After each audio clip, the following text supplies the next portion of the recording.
உயிரிழந்த விவகாரத்தில் காஞ்சிபுரத்தில் தயாரிக்கப்பட்ட இரும்பல் மருந்தில் கலப்படம் உறுதிப்படுத்தப்பட்டுள்ளதாக தமிழக மருந்து கட்டுப்பாட்டுத்துறை அறிக்கை வெளியிட்டுள்ளது.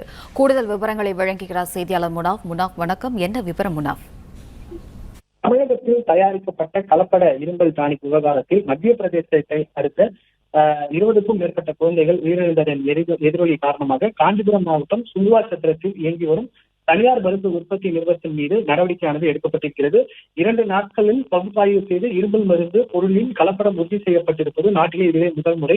தமிழக மருத்துவத்துறை கட்டுப்பாடு தரப்பில் அறிக்கையானது வெளியிடப்பட்டிருக்கிறது. குறிப்பாக மத்திய பிரதேச சுகாதாரத்துறை சார்பில் கடந்த அக்டோபர் 1ஆம் தேதி தமிழக மருந்து கட்டுப்பாட்டுத்துறைக்கு அனுப்பப்பட்ட தகவலின் அடிப்படையில் காஞ்சிபுரம் மாவட்டம் சுங்குவா சத்திரத்தில் இயங்கும் தனியார் மருந்து உற்பத்தி நிறுவனத்தின் மீது சோதனை செய்யப்பட்டது.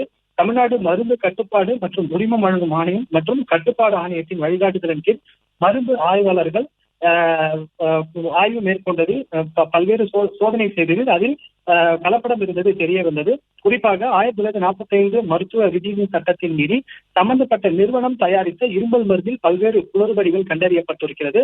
அதாவது மருந்து தயாரிக்க பயன்படுத்தப்படாத பொருட்கள் ஒரு துணை பொருளாக பயன்படுத்தி தயாரிக்கப்பட்டது உறுதி செய்யப்பட்டிருக்கிறது. அதே போல இதில் டெலிப்ரின், டிஇஜி மற்றும் குளுக்கோஸ் அறியப்பட்ட நச்சுப் பொருட்கள் மாசுபட்டுக் கொண்டிருப்பது தெரிய வந்திருக்கிறது. உடனடியாக தமிழ்நாடு முழுவதும் உள்ள அனைத்து மருந்து ஆய்வாளர்களும் இந்த மருந்து விநியோகம் தொடர்பாக தகவல்கள் அளிக்கப்பட்டு மொத்தம் மற்றும் சில்லறை விற்பனை கிடைக்காத வகையில் முடக்க